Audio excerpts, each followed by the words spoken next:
Welcome to Crushed Husband. Please like the video and subscribe. Let's begin. I sat down at the dinner table, the familiar clink of plates and glasses filling the air, but the usual warmth of the evening felt like it was missing. Lydia, my wife of 18 years, had been distant lately, her usual calm demeanor now cold and unyielding. I didn't know what it was, but I could feel something was off. Marcus, our son, was at the other end of the table, barely touching his food. He had been quieter these past few weeks, his usual teenage enthusiasm replaced with a sort of detachment I couldn't place. I tried to focus on my meal, but every time I looked at Lydia, I caught her staring at her phone, her expression unreadable. "Ethan," she said, breaking the silence. Her voice was level, almost too level, like she'd rehearsed what she was about to say. I looked up from my plate, the weight of her gaze suddenly making my stomach tighten. "Yeah?" She set her phone down with an almost deliberate slowness, folding her hands neatly on the table. "I've been seeing someone." For 6 months, the words hit me like a punch, and for a moment, I couldn't breathe. I couldn't speak. I opened my mouth, but no sound came out. The silence stretched between us, heavy and thick. "You... what?" was all I managed to choke out. Lydia's face was impassive, but there was a flicker in her eyes. A flash of something. Maybe guilt. Or maybe just cold resolution. "I didn't want to hurt you, Ethan, but it's been going on for a while now, and I can't hide it anymore." I looked across the table at Marcus, whose eyes were glued to his plate. He wasn't even looking at me. He was silent, like he'd known this moment was coming, like he had been waiting for it. "Who?" I finally managed to ask, my voice barely above a whisper. Her lips tightened, and for a second I thought she wouldn't answer. Then she said, "Victor. He owns the art gallery downtown. He's everything you haven't been for me for a long time." There it was, the truth. The betrayal that had been building, slowly and quietly, under the surface. I swallowed, trying to fight the wave of anger and hurt rising in me. "So, this whole time, when I was working my ass off at the shipyard, you were... what?" Waiting for me to notice? Her eyes flickered, but she didn't flinch. "You've been emotionally absent, Ethan. You're always at the shipyard, always consumed with work. You don't talk to me, you don't listen to me, and She stopped herself, as if weighing the next words carefully. "I need more than that. I need someone who sees me, who cares about me the way I've been trying to care about you." Her words stung, each one a jagged knife, but there was something else too, something cold and final in her tone. This wasn't just a confession. This was a verdict. I could feel the anger bubbling up inside me, threatening to explode, but I swallowed it down. "You could have told me. We could have talked about it. Would you have listened?" Her voice was sharp, but there was no malice in it, just truth. "You were never really here, not the way I needed you." The room seemed to shrink around me. The walls felt like they were closing in. I wanted to shout, to rage at her, but what would be the point? She had already made up her mind. Marcus shifted in his seat, finally looking up. His face was unreadable, but I saw the way his jaw tightened. He was holding something back, I could tell. "You should have talked to me too, Marcus," I said, my voice rough. "You knew about this?" Marcus didn't meet my gaze, but his eyes flickered toward Lydia. I don't want to see you guys like this anymore. Mom deserves happiness, Dad. You never made her happy." I stared at him, the hurt cutting deeper than I expected. My own son taking her side, taking her words and twisting them like they were the truth. "Is that what you think? That I never cared?" He didn't answer immediately. The silence dragged on for a beat too long before he spoke, quietly. "I don't know. You were always working, always gone. Maybe you don't care as much as you think you do." The words hit me like a slap. I felt something inside me snap, my own son siding with her.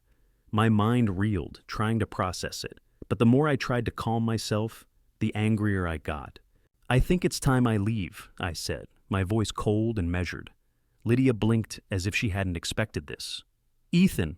"No, Lydia," I cut her off, standing up from the table. "I can't be here right now. I need space." I grabbed my coat without another word and walked out the door, my hands clenched into fists. I didn't look back. The sound of Lydia's voice calling after me faded behind me as I stepped into the cold night air, the weight of her betrayal crushing down on me. I drove, not knowing where I was going, my mind a swirling storm of anger, confusion, and hurt. I needed to think. I needed to breathe. It wasn't until I reached the old hunting lodge, my father's place, the one that had always been a refuge for me, that I realized what I was doing. I turned off my phone, ignoring the frantic messages from Lydia. I couldn't deal with this yet. Inside the cabin, I sat in silence. The wind howled outside, but it was peaceful in here. It was the calm I needed to clear my head, to start figuring out what I was going to do next. This was just the beginning, and I wasn't going to let them, her or Marcus, destroy everything I had built. Not without a fight. The night at the lodge was quieter than I'd remembered. The creaking of the floorboards, the crackle of the fire in the stone hearth, it all felt like it belonged to another life. My life before everything went to hell, before Lydia's confession, before Marcus's betrayal. I couldn't even remember the last time I'd been here. It had been a long time, long enough that the place felt like a stranger, but familiar enough that I could still feel the echoes of my father's presence. I needed this, though. Needed the isolation. I needed to think.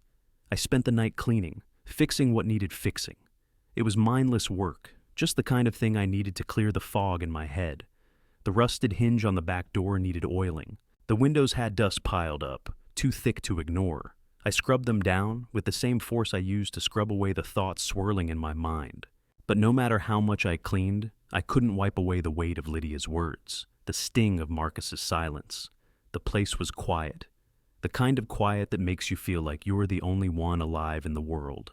Just me and the wind and the trees. The next morning, I woke up earlier than usual. The sunlight streamed through the cracks in the old cabin walls, bathing the worn wood in a soft, golden light. I stood up, stretching my stiff muscles, and went to the kitchen to brew some coffee. For the first time in a long time, I felt like I could breathe. It wasn't much, but it was enough. I wasn't home. I wasn't surrounded by the reminders of my failure. I wasn't about to let Lydia, or Marcus, make me feel like I was the villain in my own life. They could think whatever they wanted, but that didn't change who I was.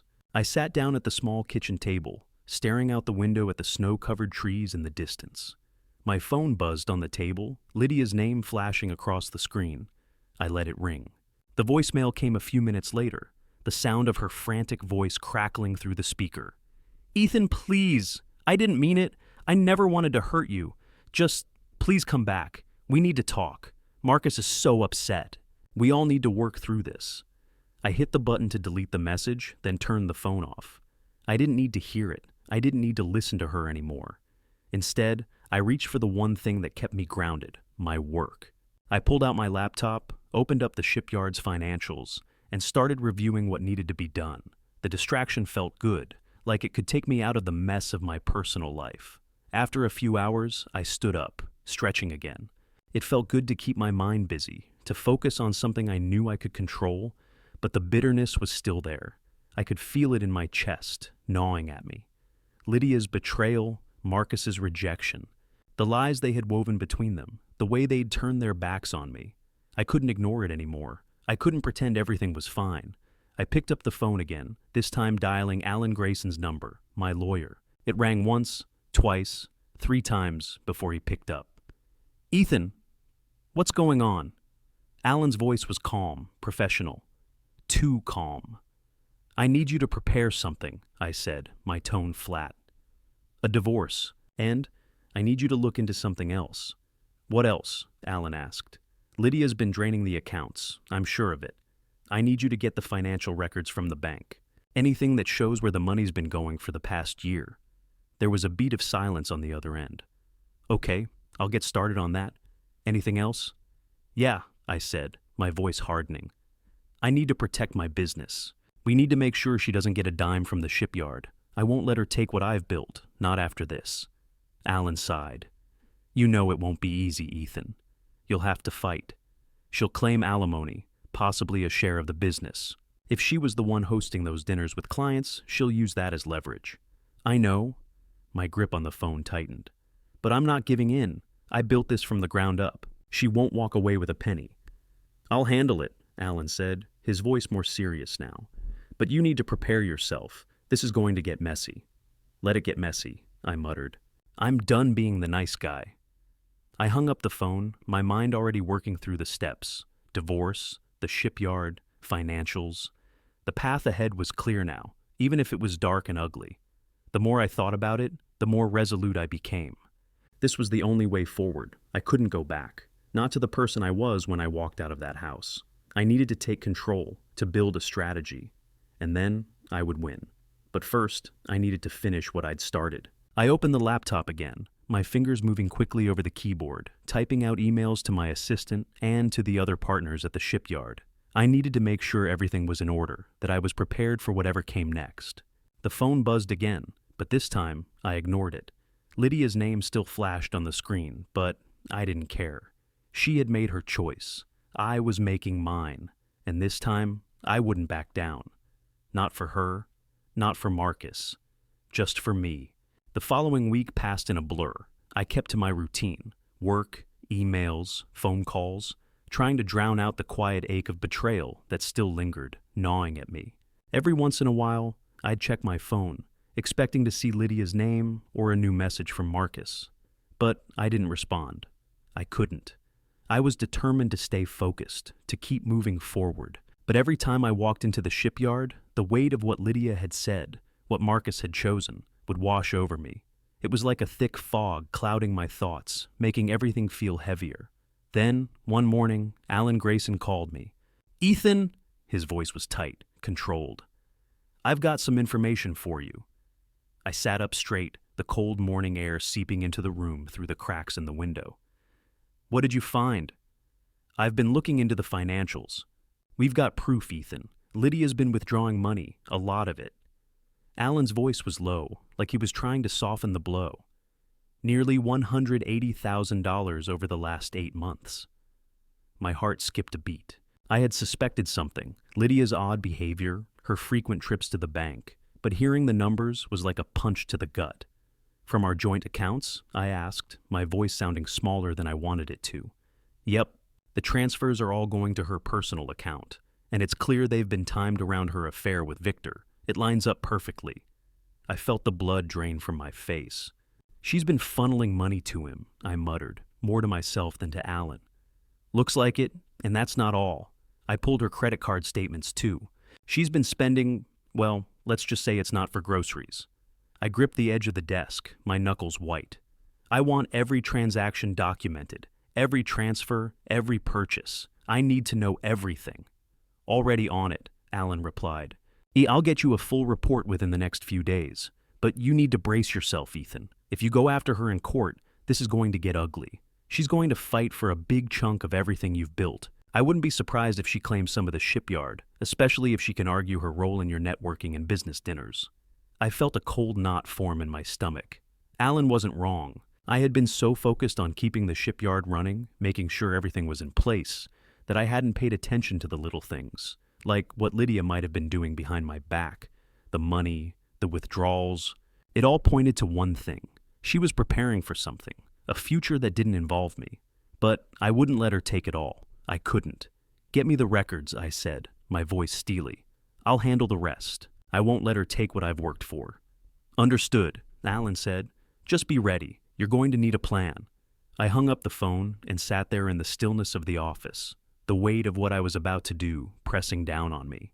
This wasn't just about money anymore. This was about control, about protecting what was mine, what I had built from the ground up. It wasn't just about the shipyard. It was about my pride, my dignity. And Lydia had crossed a line I couldn't let her get away with. I pulled up the financial records Alan had sent me earlier in the week. There, in black and white, were the details of every withdrawal, every transfer. My eyes flicked over the numbers, each one more damning than the last. A $20,000 withdrawal in June. Another $25,000 in August. Small, steady payments to her personal account, each one more calculated than the last. I was still going through the documents when my phone buzzed again. Lydia. I debated answering. The anger in me was still fresh, but a small part of me, something fragile, wanted to hear what she had to say. Maybe she was sorry. Maybe she was starting to realize the mess she'd made. But no. I turned the phone over and focused back on the paperwork. This was the beginning of something bigger than either of us, and I wasn't going to let my emotions dictate the outcome. The rest of the day passed in a haze.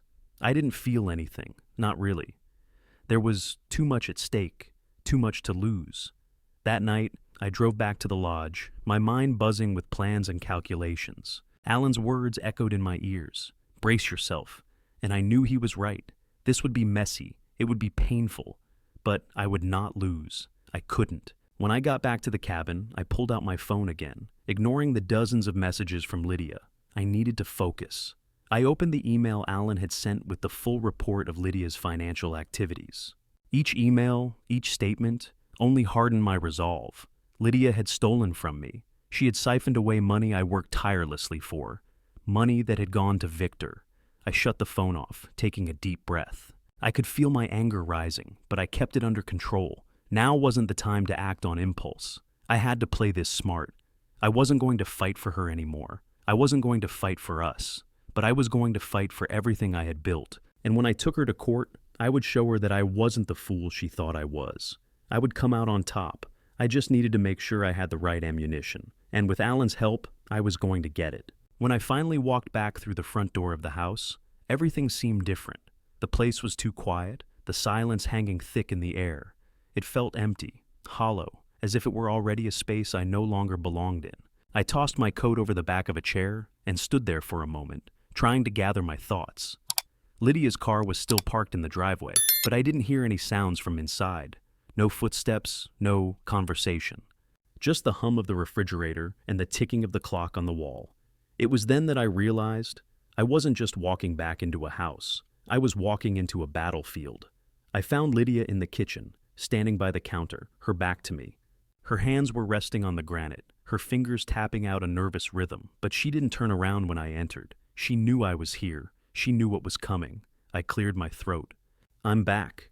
She turned slowly, the faintest flicker of relief crossing her face before it settled back into the same expressionless mask. "I didn't expect you to come back so soon," she said, her voice quiet. "I thought you'd need more time." "Time for what?" I asked, my voice sharp, the bitterness creeping into every word. "To come to terms with the fact that you've been stealing from me, that you've been seeing another man behind my back? You want me to just walk away and pretend everything's fine?" Her eyes shifted, avoiding mine. "Ethan, I'm sorry. I never meant for things to get like this. But you don't understand." "I don't understand," I interrupted, my anger rising like a wave. "You think I don't understand? I worked my ass off for this family, for this house, for everything. And what did I get in return? You spent our money, you took our future, and you've been lying to me for God knows how long. Don't you dare tell me I don't understand." Her eyes finally met mine, but there was no remorse in them, no apology, just coldness. "You were never really here, Ethan. You were always at the shipyard, always working. You never saw me. You never really listened, and now I'm supposed to just keep pretending everything's okay?"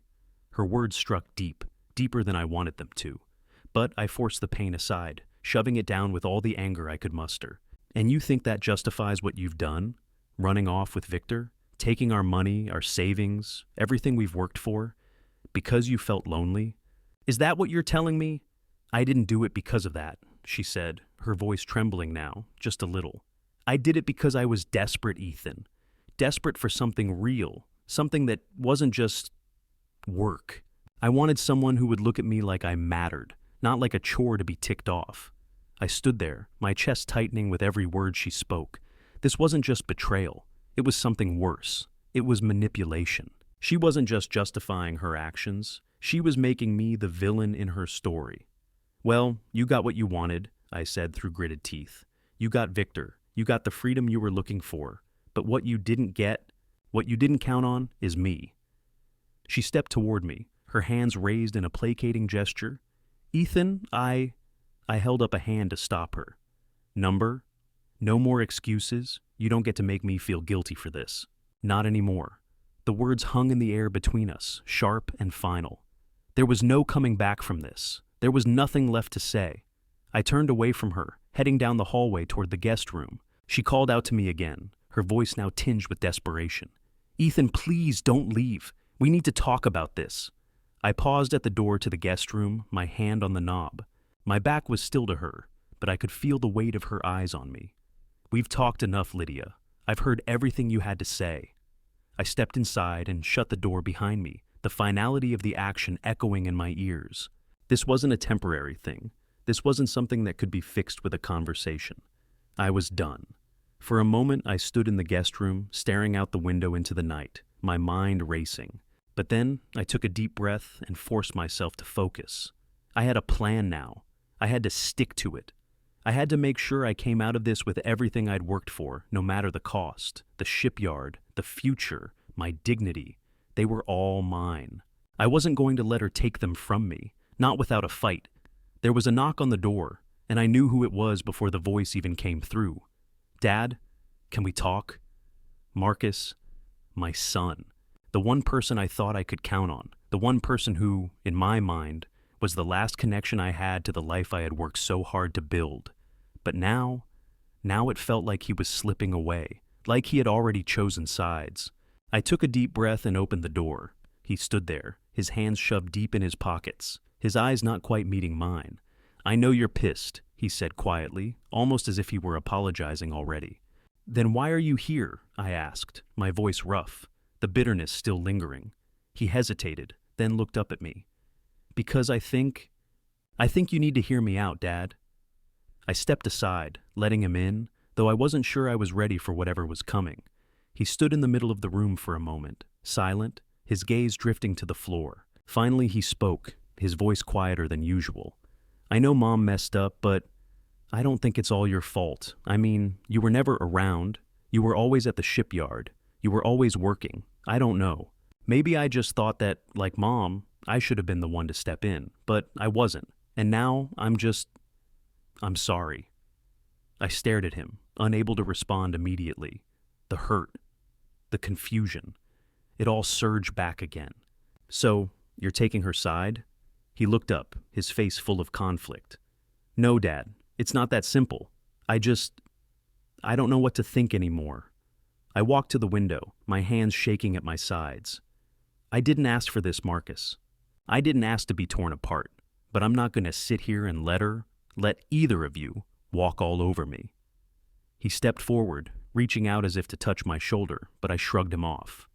"Don't. Just don't." I just wanted to say that I'm sorry. I think I messed up too. I was so caught up in what Mom was saying, what she wanted, I didn't stop to think about what you needed. I stood there, staring out at the darkened trees outside. The cold air from the window kissed my face. "It's too late for apologies, Marcus. Too late for all of this." The silence between us felt unbearable, but I couldn't bring myself to say anything else. What more was there to say? "Dad," he said, his voice breaking, "I'll be here, okay? We'll figure this out, together." I wanted to believe him. I wanted to hold on to that thread of hope, to believe that this could be fixed, but I couldn't. Not anymore. I gave him one last look before I turned my back. "No, Marcus, we won't. You've made your choice." And with that, I closed the door between us. The fight was just beginning, and I wasn't going to lose. Not this time.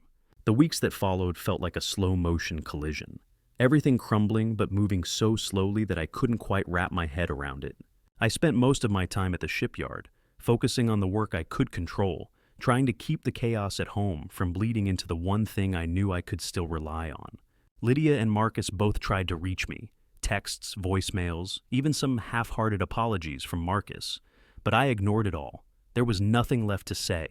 Everything felt like a lie. Every word, every apology. I couldn't trust any of it. And then one morning, Alan called. His voice, usually so calm and professional, was tight, almost urgent. "Ethan," he said, his voice low, "I've got news. Something big." I straightened up in my chair, my fingers instinctively reaching for a pen, though I wasn't sure why. "What is it?" "There's been a press release. It came across my desk this morning," Alan said, pausing before adding, "Victor, Lydia's lover, he's been arrested." I sat there for a moment, the words not fully registering. I hadn't expected this. Arrested? For what? Arrested? What for? I finally managed to ask. Fraud? Multiple counts of defrauding wealthy clients with fake art investments. "And there's more," Alan said, his voice lowering even further.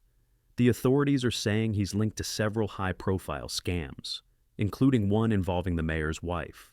And it looks like Lydia may be connected to some of the transactions. I felt a cold shiver run down my spine. My mind raced, trying to piece together the implications of what Alan was telling me. I had suspected Lydia's involvement in Victor's world, but this was worse than I had imagined. Lydia's name is being mentioned in the press release, Alan continued.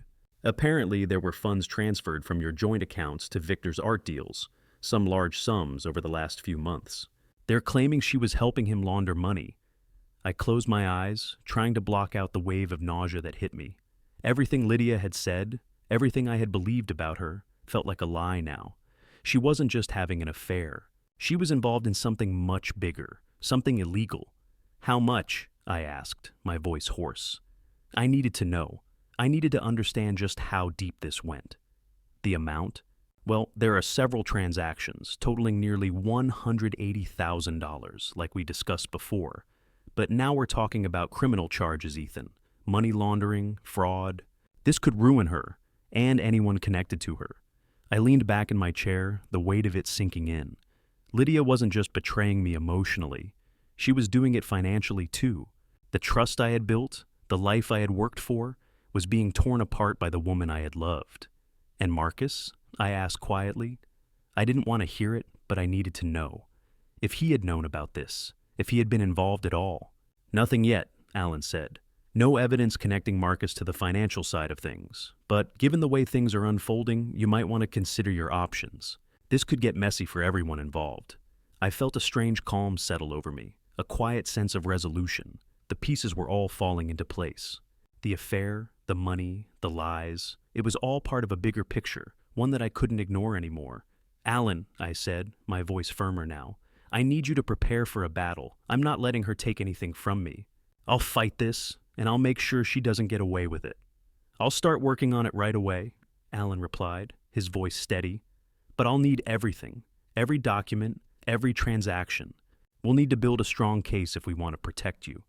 I've got everything, I said. I'll send it all over today. The line went silent for a moment, and then Alan spoke again. Just be prepared.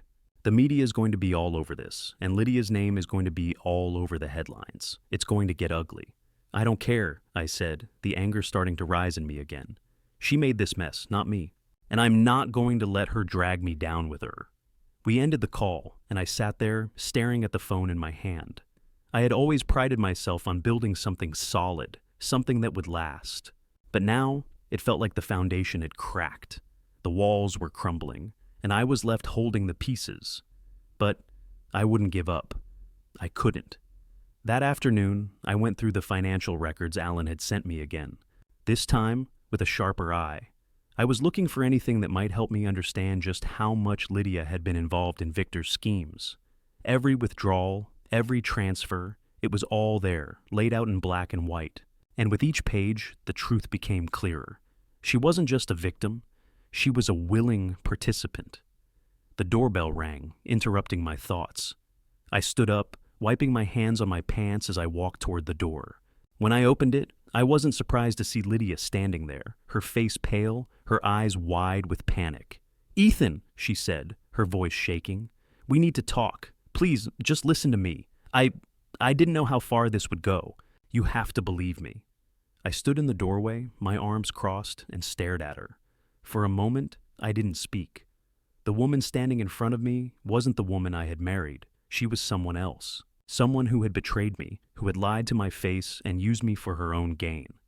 "You didn't know how far this would go," I repeated, my voice flat. "You were helping him launder money, Lydia. You were siphoning our savings. How could you not know?" "I was trying to protect us," she whispered, her eyes filled with tears. I thought I could fix it, but it got out of hand. I never meant for any of this to happen." I took a step back, shaking my head. "It's too late for apologies, Lydia. You've already made your choices." She reached out, her hand trembling. "Please, don't do this. We can fix it. We can—" I held up a hand to stop her. "Number? You don't get to fix anything? Not anymore." The silence between us was thick, filled with the weight of everything that had been said, and everything that hadn't. Lydia stood there, her hand still outstretched, but I didn't move to touch her. I couldn't. "Get out," I said, my voice calm but firm. Her face crumpled with the weight of my words, but she didn't argue. She turned, her footsteps heavy as she left, her figure fading into the distance. I stood there for a moment longer, staring at the empty space where she had been. The storm was coming. The fight had begun, and I wasn't going to lose. Not this time.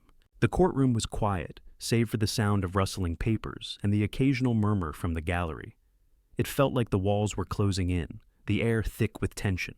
My lawyer, Alan, sat beside me, flipping through a file of evidence. Across from us, Lydia sat with her attorney, a woman with sharp eyes and a cold smile, her posture rigid. It was hard to believe this was the same woman I had loved for 18 years. She was a stranger now, sitting there with the look of someone who believed the system would protect her. But it wasn't going to work, not this time.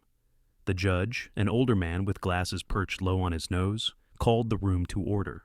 His voice was deep and no nonsense. We're here today to review the petition for divorce filed by Mr. Ethan Crowley and to determine the division of assets. Ms. Lydia Crowley, you're claiming alimony and a portion of the business, correct? Lydia's lawyer nodded. That's correct, Your Honor. My client has played a significant role in supporting Mr. Crowley's business dealings, particularly in organizing high-profile events for his shipyard, which contributed to its success. She was integral to his networking and hosting clients. I felt a surge of anger, but kept my face neutral, my hands clenched tightly on the arms of the chair. Integral to his networking? That was what she was going to claim now? After everything?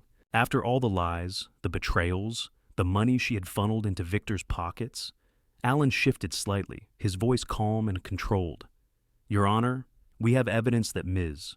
Crowley has withdrawn significant sums of money from the joint accounts over the past year, totaling nearly $180,000. Furthermore, we have reason to believe these funds were used for personal expenditures and to aid in criminal activities related to her affair with Victor Hunter. The judge's eyes flickered over to Lydia's lawyer. The courtroom grew still as he processed the information. Lydia's lawyer shifted uncomfortably, but she quickly regained her composure. Objection, Your Honor. These claims are based on circumstantial evidence and should not be used to determine financial obligations in the divorce proceedings. The judge waved a hand dismissively, indicating he would hear Alan out. Alan stood, smoothing his suit jacket before he continued. We've already gathered proof from bank records and credit card statements. My client, Mr. Crowley, was unaware of the withdrawals and was misled into thinking his wife was acting in good faith. These financial actions, as well as the nature of her affair, have made it clear that Ms. Crowley does not deserve any share of his business, nor should she be entitled to alimony. I glanced over at Lydia. Her face was pale, her eyes wide as she listened to the proceedings, but there was no sign of real emotion. She looked almost resigned. I couldn't figure out if it was guilt or something else entirely. Her lawyer shot back, "This is just a tactic to discredit my client. Yes, there were financial mistakes, but we cannot overlook the contributions she made to his professional life. She supported his business through countless social events and meetings. She was his partner in every sense of the word." Lydia's lawyer paused for a moment, eyes scanning the room as if looking for something, before turning back to the judge. Your Honor, we are asking for a fair division of assets based on the length of their marriage, as well as the role Ms. Crowley has played in the development of the business. Alan was quick to respond, flipping through his file and pointing to a document. Your Honor, we also have evidence that Ms. Crowley transferred funds to Victor Hunter's accounts, linked to a criminal case involving money laundering. We believe that any claim to the shipyard or financial settlements on her behalf should be dismissed in light of these actions. The judge looked between both lawyers before focusing on Lydia's lawyer. I'm going to need time to review this information, he said, his voice steady but his eyes hard. But given the circumstances, I will be leaning heavily on the financial evidence provided today. The tension in the room was palpable as the judge motioned for a recess. I felt a rush of adrenaline, but it wasn't the relief I thought I'd feel. It was anger, raw and unrelenting. I looked over at Lydia, who had her head bowed, her eyes downcast, but I could see the faintest tremor in her hands. Alan turned to me as the lawyers shuffled papers and spoke quietly among themselves. We've got a strong case. It's not over yet, but we're in the driver's seat right now. Just hold tight. I nodded, but inside I was seething. This wasn't just about money anymore. It wasn't even about the business. It was about principle. It was about the betrayal, the lies, The fact that Lydia had thought she could destroy everything I had built and somehow walk away without consequence. She had taken everything from me, my trust, my time, my peace. And now she wanted to take the one thing I had left. I wasn't going to let her. The recess lasted only an hour, but it felt like a lifetime. When the judge returned, the atmosphere in the courtroom was thick with anticipation. He cleared his throat before speaking. I've reviewed the evidence presented today, and while the actions of both parties have been unsavory, I find that the financial evidence provided by Mr. Crowley is compelling. Ms. Crowley's actions have raised serious questions about her entitlement to any share of the business or alimony. I will be granting Mr. Crowley primary custody of the business and rejecting the claims for alimony. A wave of relief washed over me, but it was quickly replaced by a cold sense of finality. The judge wasn't done. As for the assets, he continued, I will be awarding Ms. Crowley a portion of the marital property, but I am inclined to reduce that amount given the nature of her actions. Any further financial claims will be investigated. Lydia's lawyer looked furious, but Lydia herself remained still, her face like stone. The judge banged his gavel. Court is adjourned. The tension in the room broke, but it didn't bring the satisfaction I thought it would. I stood up slowly, Alan at my side, and walked toward the door. But before I could reach the hallway, I heard Lydia's voice behind me. Ethan, she called softly. Please, I'm sorry. I never meant for any of this. I didn't turn around. I didn't need to hear it. You made your choices, Lydia. This is where we are now. I didn't say anything else. I walked out of the courtroom, leaving her and everything she had done behind. The fight wasn't over, but for the first time, I felt like I had won something. I wasn't broken. I wasn't going to lose. Not this time. I wasn't the fool anymore. I had control, and I wasn't going to let it slip away. It had been a few days since the court hearing, and everything was moving faster than I'd anticipated. The house felt quieter now, like it was still holding its breath. Lydia's presence was gone, and yet there was still an emptiness that lingered, one I didn't know how to shake. But there was one person left to face. One person I hadn't been ready to deal with, but who was now standing on the other side of the door. Marcus. The knock came in the middle of the afternoon, when I was buried in paperwork at the kitchen table. It wasn't loud or insistent, just a quiet knock that echoed in the emptiness of the house. I knew who it was before I even stood up. I opened the door to find Marcus standing there, his hands in his pockets, his face a mixture of hesitation and determination. He looked older somehow, more like a man than the teenager who had used to walk through the door with enthusiasm. Can we talk? He asked, his voice steady but unsure. I stepped aside to let him in, not sure what I was expecting from this conversation. A part of me wanted to shut the door, to say that everything between us was finished. But another part, the part that still saw him as my son, the part that wanted to believe we could somehow fix things, held me back. He walked into the living room, glancing around before sitting down on the couch. I remained standing, not knowing where to sit, not knowing how to feel. The silence stretched between us, thick and heavy. Finally, he spoke. I know I messed up, Dad. I didn't say anything. I didn't know how to respond. I didn't mean to take sides, he continued, his eyes downcast. I was just, I don't know. I was confused. You were always working and Mom needed someone, you know? She wasn't the same after a while. And I didn't want to see her hurt. I could feel my heart tighten in my chest. I wanted to scream, to ask him how he could side with her, with the woman who had betrayed me. But instead, I stood there, trying to process his words. The disappointment in his voice hit harder than any accusation I could have thrown. I should have been there for you, Dad, he said, his voice quieter now. But I wasn't, and I don't know what to do with that. I took a deep breath and sat across from him. You don't have to do anything, Marcus. It's not about what you do now. It's about what you didn't do before. You could have seen it. You could have heard me. But you didn't. His gaze flickered up to meet mine. I didn't know. I didn't know what she was doing. I didn't know how bad it was. I wanted to believe him. I really did. But the truth was, I felt betrayed by more than just Lydia. I felt betrayed by Marcus, too. You should have known, I said, my voice low, the anger still simmering beneath the surface. You were in this house with me, Marcus. You saw how things were. You heard me when I said I was struggling, but you didn't care enough to ask what was really going on. You didn't care enough to stand by me. He flinched at my words, and for a moment I regretted saying them. But I couldn't take them back. This was too big, too messy. I couldn't just let it go. I know, he said, his voice small. I know I let you down, but I don't want to be that person anymore. I want to make it right. I know it won't be easy, but I'm sorry. I'm sorry for taking her side, for not being here for you. I looked at him for a long time, studying his face. There was sincerity in his eyes, but there was also the same hesitation I'd seen in him for months. He didn't fully understand. He didn't know the weight of what had happened, not the way I did.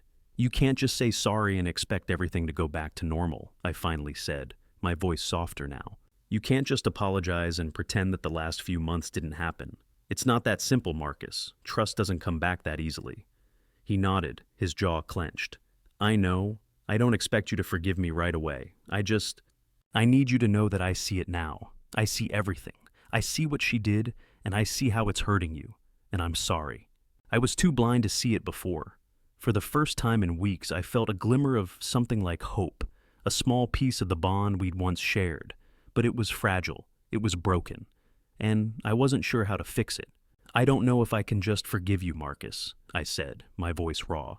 But I'm willing to try. We've got a long road ahead, but I'm not going to turn my back on you. You're my son. That's not something I can just walk away from. His eyes softened, and he finally looked at me with something other than guilt. Thank you, Dad. I don't deserve it, but thank you. We sat there in silence for a while, neither of us knowing what to say next. The weight of everything still hung between us, but maybe, just maybe, this was a step toward healing, toward rebuilding. When Marcus stood to leave, I followed him to the door. He hesitated for a moment, then turned to face me. I'll do better, Dad. I promise. I gave him a small nod. You don't have to promise me anything. Just be better for yourself. I'll be here, but you have to make the choice to be better. He nodded, his eyes serious, before he stepped out of the door and into the quiet evening. I stood there for a moment, the weight of everything that had happened settling into my bones. I didn't know if we could truly fix what was broken, but maybe we could start, maybe we could rebuild, and that was enough for now. I closed the door behind me, feeling the first flicker of hope in weeks. It was small, fragile, but it was there. Maybe the rest of the world could burn down around me, but this was the beginning of something worth saving. 6 months had passed since the court proceedings, since the day Lydia and I had finally faced the wreckage of what was left of our marriage. The divorce was final. The business was safe. I had walked away from the chaos with the one thing I was determined to hold on to: control. But the past was never as easily dismissed as a legal document or a courtroom ruling. Some things linger, like shadows, quietly reminding you of what you lost. And Lydia, no matter how much I tried to erase her from my life, was one of those shadows. The phone call came unexpectedly one morning, a ring that rattled through the silence of my office. I had almost forgotten the number, Lydia's name flashing on the screen. I stood there for a moment, holding the phone, unsure of what to do. My hand hovered over the screen. For a second, I considered just letting it ring out, pretending it never happened. But then I exhaled, clicked the button, and put the phone to my ear. Ethan, Lydia's voice came through tight, strained. I know this is the last thing you want to hear, but I need to talk to you. Her words came out in a rush, a strange mix of urgency and regret. I could hear the hesitation in her voice, the fear that maybe, just maybe, I wouldn't listen. But I was done. I had been done for months. I don't know what you think we have left to talk about, Lydia, I said, my voice flat. We're done. It's over. Everything's been said. There was a long pause, the kind that made me think maybe she was searching for the right words, the perfect apology. The apology I knew would come too late. I know, she said quietly, almost a whisper, but I'm asking you one last time. Please, I need to meet with you. I need closure. I don't want this hanging between us forever. For Marcus's sake, if nothing else. I squeezed my eyes shut. The mention of Marcus always hit differently. It was like a thread that connected me to everything that had come before the betrayal, everything that had been broken. I knew what she was asking for. She wasn't asking for forgiveness. She was asking for absolution. She wanted me to be the bigger person, the one who could pretend it had all been some terrible mistake that could be wiped away with a conversation. But I had been that person. I had spent years giving, forgiving, bending over backward, letting her make the decisions. Now Now, I wasn't going to give her that. I wasn't going to give her any more of my time. "I'll meet you," I said, the words coming out more sharply than I intended. "But this is it, Lydia. After this, you're out of my life. For good." I could hear her breath catch on the other end of the line. "I understand," she replied, though it was clear she didn't. "I'll text you the details." I hung up without another word. The coffee shop we met at was small, cozy, the kind of place I would have once liked to take Lydia to for a casual date. Now, it felt hollow, just another place I was revisiting because of her. When I walked in, Lydia was already there, sitting at a table by the window, her fingers wrapped tightly around a coffee cup, her gaze distant. She looked different now. Not physically, but there was something about her, a vulnerability that hadn't been there before. She glanced up when she saw me. Her eyes were tired, but there was something else too. Guilt, maybe, but more than that. A kind of hopelessness. I sat down across from her, keeping the distance between us, letting the silence hang in the air for a beat before I spoke. "Here we are," I said, trying to keep my voice steady. "The great closure." Lydia let out a shaky breath, her hands still clutching the cup. "I didn't know where else to go, Ethan. I didn't know who else to talk to." "You could have talked to me," I said, my voice hardening. "You should have. But instead, you decided to go behind my back. You chose Victor. You chose everything else over what we had."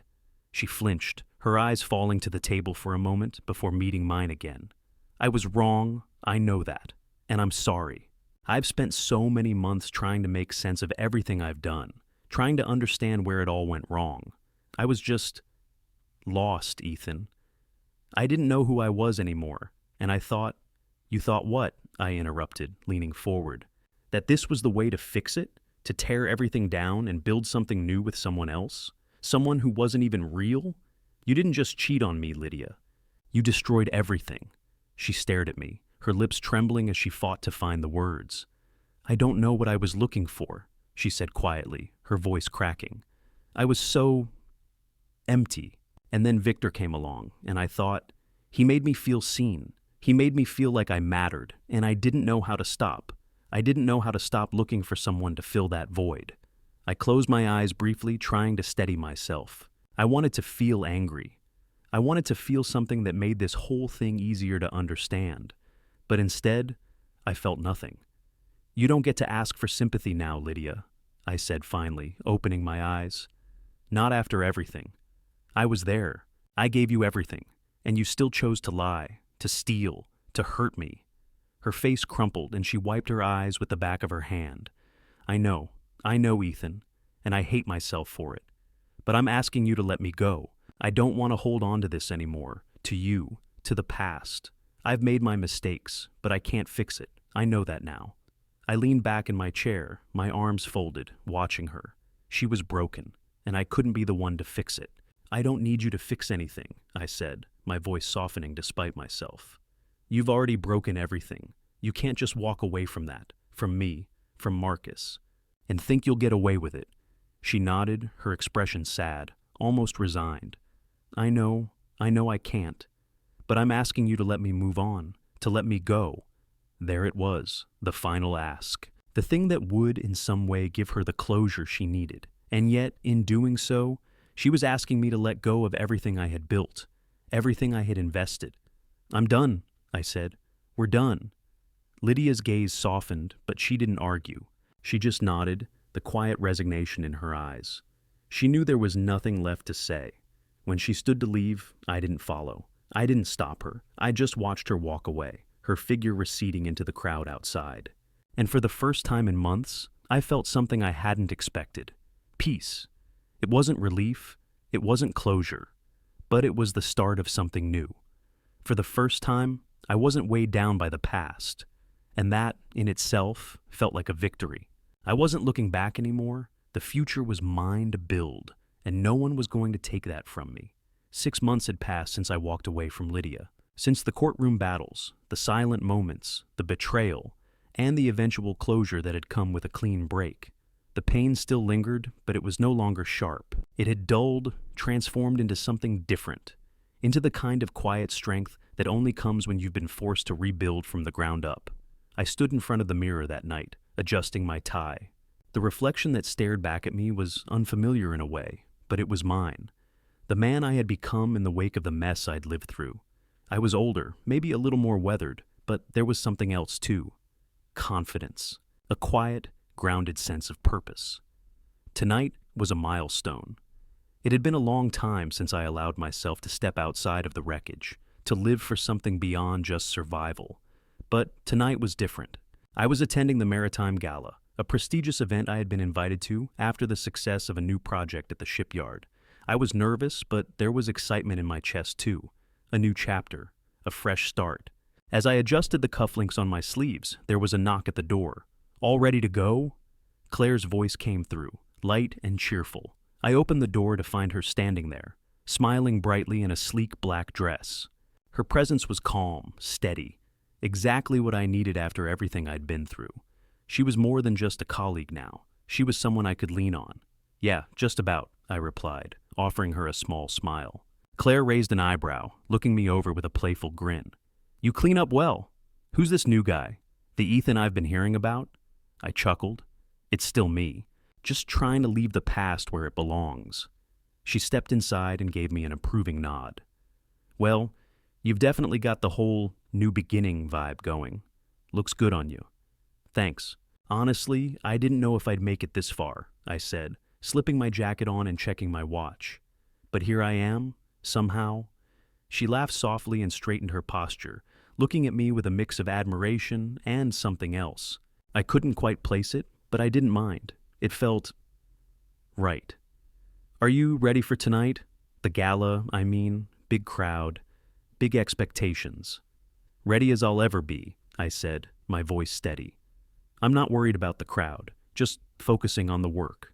This is what matters now, putting the past in the rear view. Claire smiled, her eyes softening. It's good to see you like this. You deserve this, Ethan. I nodded, appreciating her words more than I cared to admit.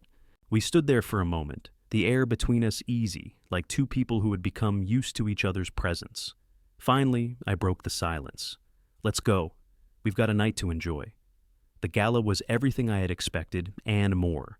The ballroom was grand, filled with elegant chandeliers and soft music that played in the background as guests mingled. It was one of those events where everyone had an agenda. It was a place where business deals were sealed with a handshake and where reputation was everything. But as I stood there in my tailored suit, talking to colleagues and investors, I felt oddly at ease. Claire stayed close by, our conversations flowing easily. It felt good to be part of something again. For the first time in a long while, I felt like I was stepping into the world I was meant to be in, not defined by the past, but by the choices I made now. As the night went on, we found ourselves near the bar, chatting with a few other prominent figures in the maritime industry. People were laughing, clinking glasses, and exchanging business cards. But my attention drifted, and my eyes scanned the crowd. That's when I saw them, Lydia and Marcus. They were standing across the room, talking to some acquaintances, looking like they belonged. Lydia, in her elegant dress, was laughing at something someone had said. Marcus stood a little off to the side, looking uncomfortable in his suit, his eyes darting around the room like he didn't quite know where to settle. A wave of something, anger, sadness, maybe both, washed over me, but it didn't last long. I didn't feel the same tension I used to when I looked at them. The bitterness was gone, replaced by something I could only describe as indifference. They were in my past, a part of me that I no longer needed to carry. Claire followed my gaze, her expression softening as she glanced over at Lydia and Marcus. Do you want to go talk to them? I shook my head without hesitation. Number. I've had my say. I'm done. Good, she said, her tone light but with a quiet understanding. You've got a lot more going for you now than they ever gave you credit for. I smiled at her words, my chest swelling with something like pride. I think you're right. I turned my attention back to the crowd, feeling a quiet satisfaction that had been missing for so long. I wasn't looking at Lydia or Marcus anymore. I wasn't chasing something that wasn't there. I was standing in my own space, in my own life. The rest of the evening passed in a blur of laughter, music, and handshakes. At some point, Claire and I made our way to the balcony, where the cool air brushed against my face. We stood in silence for a while, looking out at the city skyline, both of us taking in the moment. Ethan, Claire said, breaking the silence. You're different. I mean, Really, I don't think you've realized how far you've come. I turned to her, my eyes meeting hers. I don't know if I would have gotten here without everything that happened, but it's all part of who I am now. I've learned that. She smiled, and for a moment, I felt the weight of the past lift completely. As the evening came to a close, I walked out of the gala with Claire, my mind clearer than it had been in a long time. For the first time in what felt like forever, I was looking ahead, not back. The shipyard was thriving. I had new opportunities opening up, and I was free. I stepped into the cool night air, a faint sense of contentment filling me as I realized just how far I had come. Lydia and Marcus were part of a chapter I was closing. This question mark. This was the start of something new, and for the first time, I was ready to embrace it. I looked over at Claire, who was walking beside me. The night felt full of possibility, and I wasn't afraid anymore.